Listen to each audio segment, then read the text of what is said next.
رحمة للعالمين یا رحمة للعالمين یا رحمة للعالمين.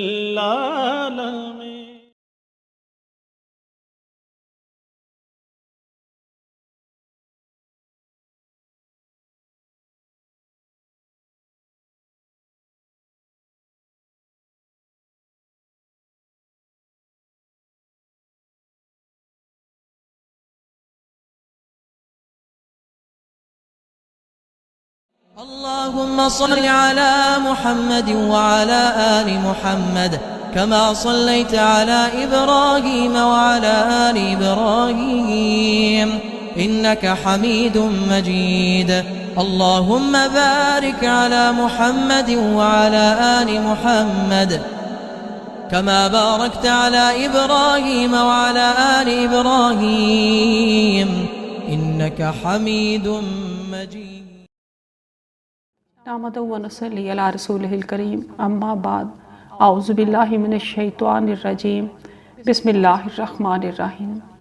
معزز سامعین، وہ سیدھی اور سچی راہ جو اللہ کے قرب کا اور اس کی نزدیکی کا اور اس کی رضا کا سبب بن جائے، اس راہ کی تلاش میں ہوں، اپنے لیے اور ہر سننے والے کے لیے، اور اس دعا کے ساتھ کہ ہم ان چند لوگوں میں شامل ہو جائیں جن پر اللہ تعالیٰ نے مان کیا ہے کہ یہ میرے بندے ہیں. کتنی محبت ہے ان الفاظ میں، کتنا یقین ہے، کتنا اعتماد ہے کہ یہ میرے بندے ہیں، تیرا زور ان پر نہیں چلے گا. اسی مقصد کو لے کر کے میں نے قرآن پاک کا 4 زبانوں میں ترجمہ بھی کیا ہے، اور اب اسی مقصد کو لے کر میں آپ کے سامنے انسائکلوپیڈیا حضرت محمد مصطفیٰ صلی اللہ علیہ وآلہ وسلم کو پیش کرنے کی سعادت حاصل کر رہی ہوں. اور اردو کے علاوہ دیگر زبانوں میں بھی میری کوشش ہوگی اللہ تعالیٰ مجھے توفیق دے، صحت، تندرستی اور زندگی دے. انشاءاللہ تعالیٰ میں باقی زبانوں میں بھی آپ صلی اللہ علیہ وآلہ وسلم کی سیرت النبی کو آپ کے سامنے پیش کروں گی. بسم اللہ الرحمن الرحیم. حضرت عباس رضی اللہ تعالیٰ عنہ کہتے ہیں کہ جب ہم اپنے ڈیرے پر واپس آئے تو ابو سفیان نے کہا، اے ابو الفضل، یہود آپ کے بھتیجے سے خوفزدہ ہو رہے ہیں. میں نے کہا، آپ نے یہ سب کچھ دیکھ لیا ہے تو اے ابو سفیان، کیا آپ کو اس پر ایمان لانے کی رغبت ہے؟ اگر وہ برحق نبی ہوا تو آپ سبقت کرنے والوں میں سے ہو جائیں گے، اگر وہ برحق نہیں ہوا تو آپ کے ہم پلہ لوگ بھی آپ کے ساتھ ہوں گے. ابو سفیان نے کہا، میں اس وقت تک اس پر ایمان نہیں لاؤں گا جب تک کہ میں گھڑ سوار لشکر کو پہاڑ میں نہ دیکھ لوں. میں نے کہا، یہ آپ کیا کہہ رہے ہیں؟ ابو سفیان بولا، یہ ایک کلمہ ہے جو بر سبیل تذکرہ یکا یک میری زبان پر آ گیا ہے. میں نے قصداً ایسا نہیں کیا، البتہ مجھے یقین ہے کہ اللہ تعالیٰ گھڑ سوار لشکر کو پہاڑ سے نہیں آنے دے گا. پہاڑ لغوی زبان میں پتھریلی اور سنگلاخ زمین کو بھی کہتے ہیں. یہ مکہ مکرمہ میں خزب کے قریب ایک پہاڑی علاقہ ہے جو مولات کے دونوں قبرستانوں کے درمیان العبیہ اور جرول تک ہے. عباس رضی اللہ تعالیٰ عنہ کہتے ہیں کہ جب رسول اللہ صلی اللہ علیہ وآلہ وسلم نے مکہ فتح کیا اور ہم نے گھوڑوں کو پہاڑ سے آتے ہوئے دیکھا تو میں نے ابو سفیان سے کہا، اے ابو سفیان، کیا آپ کو وہ کلمہ یاد ہے جو آپ نے مجھ سے کہا تھا؟ ابو سفیان نے کہا، ہاں، اللہ کی قسم مجھے وہ کلمہ خوب یاد ہے. سب تعریفیں اللہ کے لیے ہیں جس نے مجھے اسلام کی ہدایت دی. ابو سفیان بن حرب بیان کرتے ہیں کہ میں اور امیہ بن ابی السلط ایک مرتبہ شام گئے. ہم شام کی بستیوں میں سے ایک بستی سے گزرے، وہاں عیسائی رہتے تھے. ان لوگوں نے امیہ کو دیکھا تو انتہائی عزت و احترام سے پیش آئے. وہ چاہتے تھے کہ امیہ ان کے ساتھ چلے. امیہ مجھ سے کہنے لگا، ابو سفیان، میرے ساتھ چلو، ہم عیسائیوں کے سب سے بڑے عالم سے مل کر آتے ہیں. میں نے کہا، میں تمہارے ساتھ نہیں جاؤں گا. امیہ نے پوچھا، کیوں؟ میں نے کہا، مجھے ڈر ہے مبادا وہ کوئی ایسی چیز بیان کر دے جس سے میرے دل میں بگاڑ پیدا ہو جائے. امیہ ان عیسائیوں کے ساتھ چلا گیا، پھر واپس آیا. اس نے اپنا لباس اتارا، 2 سیاہ کپڑے پہن لیے اور پھر چلا گیا. اللہ کی قسم وہ میرے پاس نہیں آیا جہاں تک کہ رات کا کچھ حصہ گزر گیا، پھر وہ واپس آیا۔ وہ انتہائی بے قرار تھا، اس کا سکون برباد ہو گیا تھا۔ وہ رات بھر بستر پر انگڑائیاں لیتا رہا، سویا نہیں حتیٰ کہ صبح ہو گئی۔ اس نے کہا، کیا تم ہمارے ساتھ نہیں چلو گے؟ اس سے پوچھا گیا، کیا تم روانہ ہونا چاہتے ہو؟ وہ بولا، ہاں۔ چنانچہ ہم روانہ ہو گئے۔ وہ مجھ سے کہنے لگا، قافلے سے ذرا آگے نکل آؤ، میں تم سے ایک بات کرنا چاہتا ہوں۔ ہم قافلے سے آگے نکل آئے تو امیہ نے مجھ سے کہا، اے سخر۔ میں نے کہا، اے ابو عثمان، جو کچھ کہنا ہے بلا تکلف کھل کر کہو۔ وہ پوچھنے لگا، اہل مکہ میں سب سے معزز آدمی کون ہے؟ میں نے کہا، عتبہ بن ربیعہ۔ پھر وہ پوچھنے لگا، اہل مکہ میں سب سے مالدار اور عمر رسیدہ کون ہے؟ میں نے کہا، عتبہ بن ربیعہ۔ پھر اس نے سوال کیا، کیا مال اور شرف نے اس میں کوئی عیب بھی پیدا کیا ہے؟ میں نے کہا، ہرگز نہیں، اللہ کی قسم، بلکہ اسے شرف میں اور زیادہ بڑھا دیا ہے۔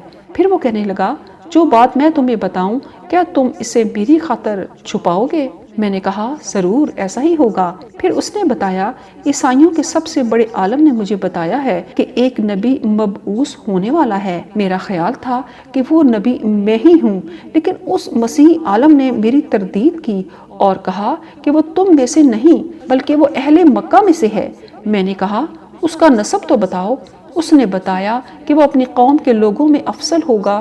بس میں اس نبوت سے محروم ہونے کی وجہ سے شدید صدمے سے دوچار ہوں۔ اس مسیحی عالم نے مجھ سے کہا کہ اس کی نشانی یہ ہے کہ شام میں عیسیٰ ابن مریم علیہ السلام کے بعد 80 مرتبہ زلزلہ آیا ہے۔ اب صرف ایک دفعہ زلزلہ آنا باقی ہے، جس کی وجہ سے شام میں بڑی تباہی ہوگی۔ جب ہم مدینہ منورہ میں جبل صلا کی مشرقی جانب ایک چوٹی سنت الوداع کے قریب پہنچے تو ہمیں ایک سوار نظر آیا۔ ہم نے پوچھا، کہاں سے آ رہے ہو؟ اس نے جواب دیا کہ میں شام سے آ رہا ہوں۔ میں نے پوچھا، کوئی نئی خبر؟ اس نے بتایا، ہاں، شام میں شدید زلزلہ آیا ہے، جس کی وجہ سے اہل شام بڑی مصیبت اور تباہی کا شکار ہو گئے ہیں۔ امیہ بن ابی اسلط طائف کا رہنے والا تھا۔ اس کا تعلق بنو ثقیف سے تھا۔ اس کا شمار عہد جاہلیت کے شعراء اور داناؤں میں ہوتا ہے۔ وہ ان لوگوں میں سے تھا جنہوں نے جاہلیت ہی میں شراب نوشی کو اپنے اوپر حرام کر لیا تھا اور بتوں کی عبادت ترک کر دی تھی۔ وہ بحرین چلا گیا، 8 سال وہاں رہا۔ اس دوران میں اسلام کا ظہور ہو گیا۔ وہ طائف لوٹا۔ اس نے محمد صلی اللہ علیہ وآلہ وسلم کے ظہور کی خبر کے بارے میں دریافت کیا تو اسے بتایا گیا کہ وہ دعویٰ کرتے ہیں وہ نبی ہیں۔ وہ نکلا اور آپ صلی اللہ علیہ وآلہ وسلم کے پاس مکہ آ گیا۔ آپ سے قرآن مجید کی آیات سنی اور قریش کے سامنے آپ صلی اللہ علیہ وآلہ وسلم کے برحق ہونے کی گواہی دی، لیکن آپ کی پیروی کو مؤخر کر دیا۔ اس کے بعد شام چلا گیا، پھر اسلام قبول کرنے کی نیت سے واپس آیا، مگر جب اسے اہل بدر کے قتل ہونے کا پتہ چلا، جن میں اس کے 2 ماموزاد بھی تھے، تو وہ قبول اسلام سے رک گیا اور اپنی وفات تک طائف میں مقیم رہا۔ اسی نے سب سے پہلے خطوط میں بسم اللہم لکھنا شروع کیا، جس کی پیروی قریش نے کی۔ وہ اپنے اشعار میں اکثر آخرت کا ذکر کرتا تھا۔ اسی کے متعلق نبی کریم صلی اللہ علیہ وآلہ وسلم نے فرمایا تھا، قریب تھا کہ امیہ بن ابی سلط مسلمان ہو جاتا۔ مغیرہ بن شعبہ رضی اللہ تعالیٰ عنہ بنو مالک کے چند لوگوں کے ساتھ مقوقس کے پاس سکندریہ گئے۔ مقوقس پوچھنے لگا، ہمارے اور تمہارے درمیان تو محمد صلی اللہ علیہ وآلہ وسلم اور اس کے ساتھی حائل ہیں، پھر تم اپنے طلبگاروں سے بچ کر جہاں کیسے پہنچ گئے؟ مغیرہ رضی اللہ تعالیٰ عنہ نے بتایا، ہم ساحل سمندر کی جانب سے آئے ہیں، ہمیں اس چیز کا خوف تھا۔ مقوقس نے پوچھا، تم نے محمد صلی اللہ علیہ وآلہ وسلم کی دعوت اسلام پر کیا رد عمل ظاہر کیا ہے؟ انہوں نے جواب دیا، ہم میں سے کسی آدمی نے اس کی پیروی نہیں کی۔ وہ پوچھنے لگا، کیوں؟ ہم نے جواب دیا، وہ ہمارے پاس ایک نیا دین لایا ہے۔ اس دین پر نہ تو ہمارے آباء و اجداد عمل پیرا تھے نہ ہمارے حکمران، ہم تو اسی راہ پر ہیں جس پر ہمارے باپ دادا تھے۔ مقوقس نے پوچھا، اس کی قوم نے کیا رد عمل ظاہر کیا ہے؟ ہم نے بتایا، قوم کے چند نوجوان اس کے پیروکار بن گئے ہیں اور اس کی مخالفت کرنے والے اس کی قوم کے لوگوں اور عرب کے دوسرے قبائل نے مختلف محاذوں پر اس سے جنگ کی ہے۔ کبھی محمد صلی اللہ علیہ وآلہ وسلم اور اس کے ساتھی انہیں شکست دے دیتے ہیں اور کبھی مخالفین انہیں ہرا دیتے ہیں۔ مقوقس نے پھر پوچھا مجھے سچ سچ بتانا وہ کس بات کی دعوت دیتا ہے؟ ہم نے بتایا وہ یہ دعوت دیتا ہے کہ ہم ایک اللہ کی عبادت کریں جس کا کوئی شریک نہیں، اور جن بتوں کی ہمارے آباء و اجداد پوجا کرتے تھے انہیں چھوڑ دیں۔ وہ نماز اور زکوٰۃ کی طرف بلاتا ہے۔ مقوقس نے پوچھا نماز اور زکوٰۃ کیا ہے؟ کیا ان دونوں کا کوئی معروف وقت اور ایسی تعداد ہے جو ختم ہو جائے؟ ہم نے بتایا وہ دن اور رات میں 5 نمازیں پڑھتے ہیں، ہر نماز کا وقت اور رکعات کی تعداد مقرر ہے، ہر نماز کا جدا جدا نام بھی ہے، وہ ہر مال سے 24 مسقال تک پہنچ جائے 1 مسقال ادا کرتے ہیں اور 5 اونٹوں میں سے 1 بکری دیتے ہیں۔ حدیث کے مطابق 20 مسقال میں سے آدھا مسقال دیا جاتا ہے۔ اسی طرح انہوں نے اسے تمام قسم کے اموال کی زکوٰۃ کا نصاب بتایا۔ مقوقس نے پوچھا یہ بتاؤ کہ وہ یہ مال لے کر کہاں خرچ کرتے ہیں؟ ہم نے جواب دیا وہ اسے امیروں سے لے کر انہی کے غریبوں کو دے دیتے ہیں، وہ صلہ رحمی اور وعدے پورے کرنے کا حکم دیتے ہیں، سود، زنا اور شراب کو حرام قرار دیتے ہیں، اور غیر اللہ کے نام پر ذبح کیے ہوئے جانور کا گوشت نہیں کھاتے۔ مقوقس یہ سن کر کہنے لگا محمد صلی اللہ علیہ وآلہ وسلم تمام لوگوں کی طرف نبی بنا کر بھیجے گئے ہیں، اگر قبطی اور رومی حق بجانب ہوں تو ضرور ان کی اتباع کریں۔ عیسیٰ علیہ السلام نے بھی انہیں محمد صلی اللہ علیہ وآلہ وسلم کی پیروی کا حکم دیا ہے۔ یہ جو تم ان کے بارے میں بیان کر رہے تھے ان سے پہلے انبیاء بھی ایسی ہی خصوصیات کے ساتھ مبعوث ہوئے، مستقبل اسی کا ہے، اس کے ساتھ کوئی جھگڑنے والا باقی نہیں بچے گا۔ جہاں تک اونٹ اور گھوڑے جا سکتے ہیں اور جہاں سمندر ختم ہوتے ہیں وہاں تک اس کا دین غالب آ کر رہے گا، اس کے ماننے والے ساحل سمندر تک پہنچیں گے، ان قریب اس کی قوم بھی نیزے لے کر اس کے دفاع کے لیے اٹھ کھڑی ہوگی۔ ہم نے کہا اگر سارے کے سارے لوگ بھی اس کے دین میں داخل ہو جائیں تب بھی ہم داخل نہیں ہوں گے۔ مقوقس نے تعجب سے سر ہلایا اور کہنے لگا تم تو کھیل کود کے موڈ میں ہو، بچوں جیسا طرز عمل اختیار کر کے ضد کر رہے ہو۔ پھر مقوقس نے پوچھا اپنی قوم میں اس کا نسب کیسا ہے؟ ہم نے بتایا کہ وہ نسب کے اعتبار سے ان میں سے سب سے افضل ہے۔ مقوقس کہنے لگا عیسیٰ علیہ السلام اور دیگر انبیاء علیہ السلام بھی اسی طرح اپنی قوم کے اعلیٰ نسب میں مبعوث ہوئے تھے۔ مقوقس نے پوچھا گفتگو میں اس کی سچائی کیسی ہے؟ ہم نے بتایا کہ لوگ ان محمد صلی اللہ علیہ وآلہ وسلم کی سچائی اور امانت کی وجہ سے انہیں امین قرار دیتے ہیں۔ وہ کہنے لگا تم اپنے معاملے پر غور کر لو، کیا تم یہ سمجھتے ہو کہ وہ اس بارے میں جو تمہارے اور اس کے مابین ہے سچ بولے گا اور اللہ پر جھوٹ بولے گا؟ پھر مقوقس نے پوچھا اس کے پیروکار کون ہیں؟ ہم نے بتایا کہ نوجوان لوگ ہیں۔ وہ کہنے لگا عیسیٰ کی قسم ان سے پہلے انبیاء کے پیروکار بھی نوجوان ہی تھے۔ پھر پوچھا یثرب کے یہودیوں نے اسلام کے بارے میں کیا رد عمل ظاہر کیا ہے؟ وہ تو اہل تورات ہیں۔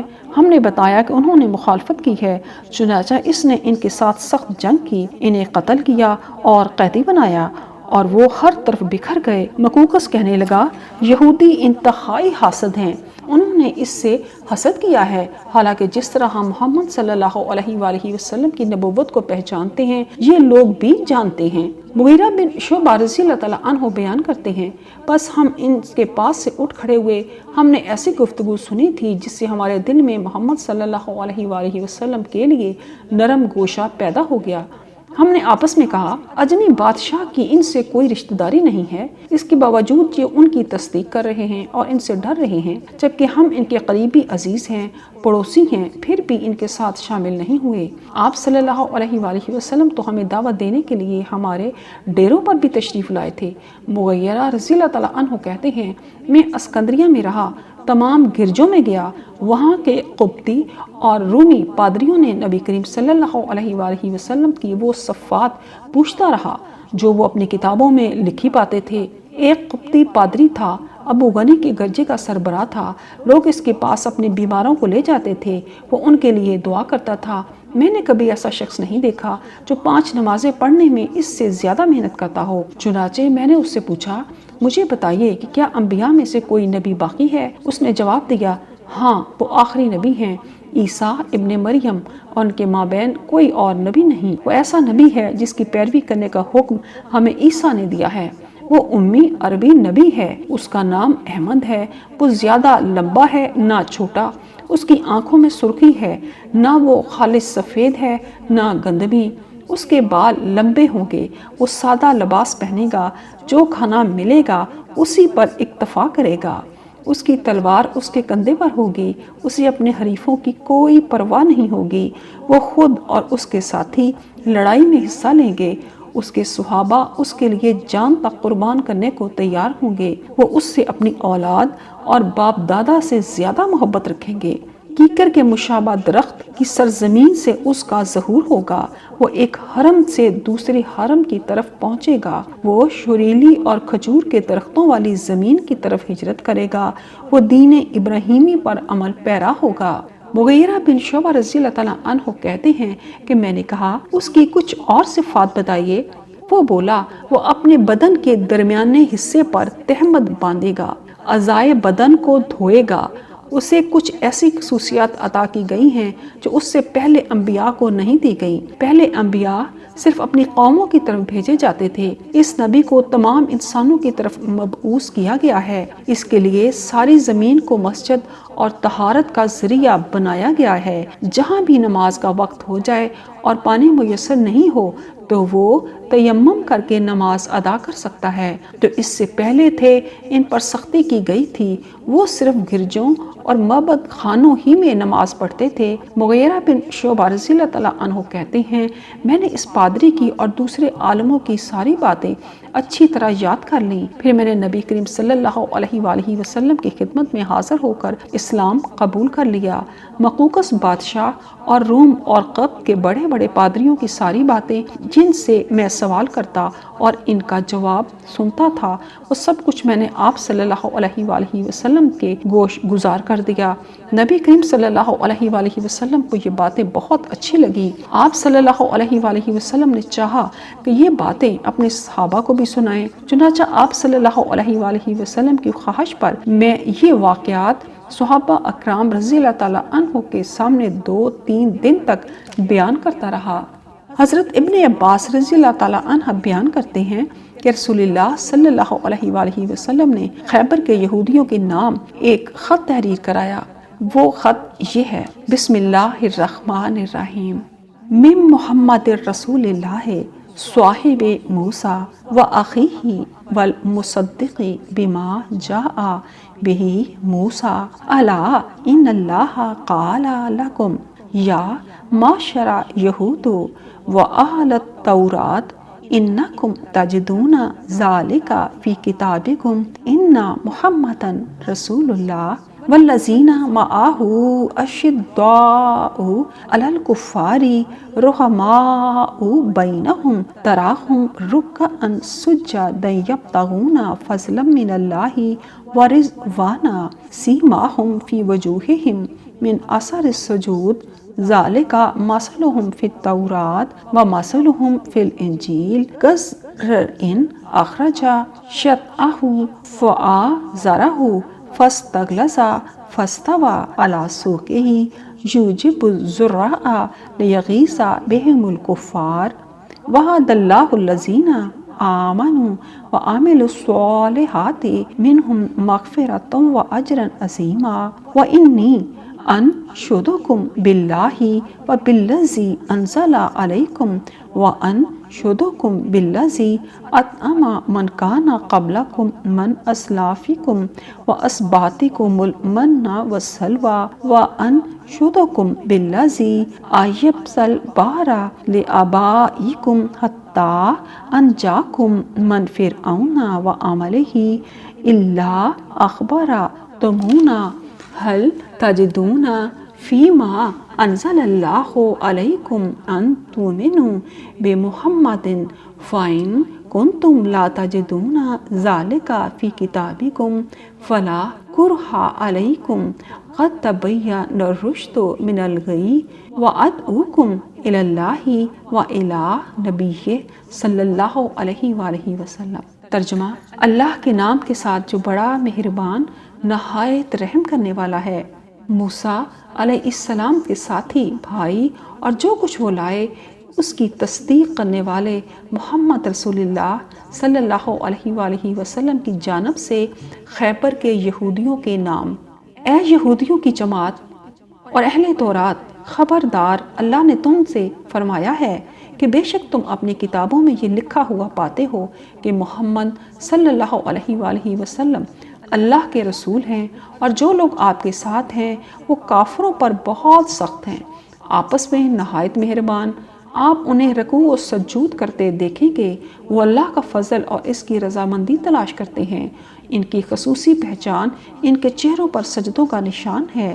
ان کی یہ صفت تورات میں ہے اور انجیل میں ان کی صفت اس کھیتی کی مانند ہے جس نے اپنی کومپل نکالی، پھر اسے مضبوط کیا اور وہ پودا موٹا ہو گیا، پھر اپنے تنے پر سیدھا کھڑا ہو گیا۔ یہ کسانوں کو خوش کرتا ہے۔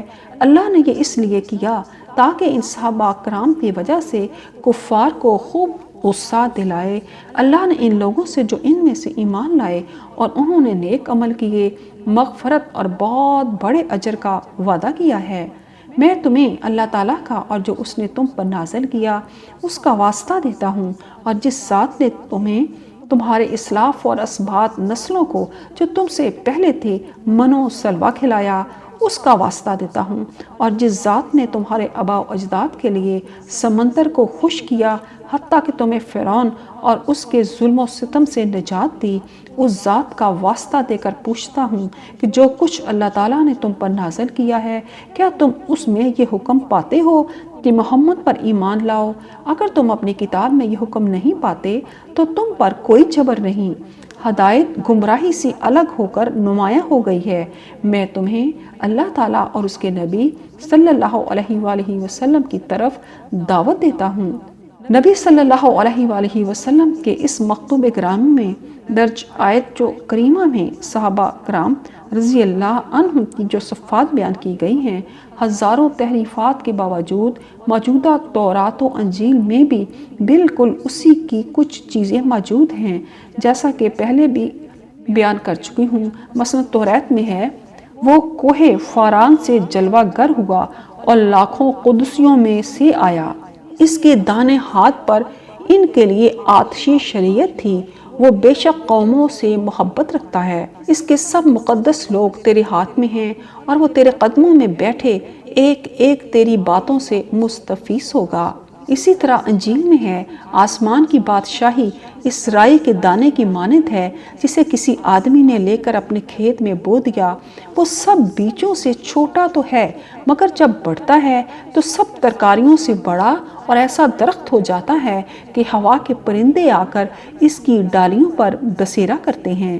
پھر اسی نے کہا کہ ہم خدا کی بادشاہی کو کس سے تشبیہ دیں اور کس تمثیل میں اسے بیان کریں؟ وہ رائی کے دانے کی مانند ہے کہ جب زمین میں بویا جاتا ہے تو زمین کے سب بیجوں سے چھوٹا ہوتا ہے، مگر جب بو دیا گیا تو اگ کر سب ترکاریوں سے بڑا ہو جاتا ہے اور ایسی بڑی ڈالیاں نکالتا ہے کہ ہوا کے پرندے اس کے سائے میں بسیرا کر سکتے ہیں۔ اور انجیل کی یہ عبارت تو قرآن مجید کے الفاظ کے بہت ہی قریب ہے۔ اور اس نے کہا کہ خدا کی بادشاہی ایسی ہے جیسے کوئی آدمی زمین میں بیج ڈالے اور رات کو سوئے اور دن کو جاگے، اور وہ بیج اس طرح اگے اور بڑھے کہ وہ نہ جانے زمین آپ سے آپ پھل لاتی ہے، پہلے پتی، پھر بالیں، پھر بالوں میں تیار دانے، پھر جب اناج پک چکا تو وہ فی الفور درانتی لگاتا ہے کیونکہ کاٹنے کا وقت آ پہنچا۔ یاد رہے خدا کی بادشاہی سے مراد خاتم الانبیاء حضرت محمد مصطفیٰ صلی اللہ علیہ وآلہ وسلم کی نبوت ہے۔ صدق اللہ العظیم۔ اللهم صل على محمد وعلى آل محمد كما صليت على إبراهيم وعلى آل إبراهيم إنك حميد مجيد اللهم بارك على محمد وعلى آل محمد كما باركت على إبراهيم وعلى آل إبراهيم إنك حميد مجيد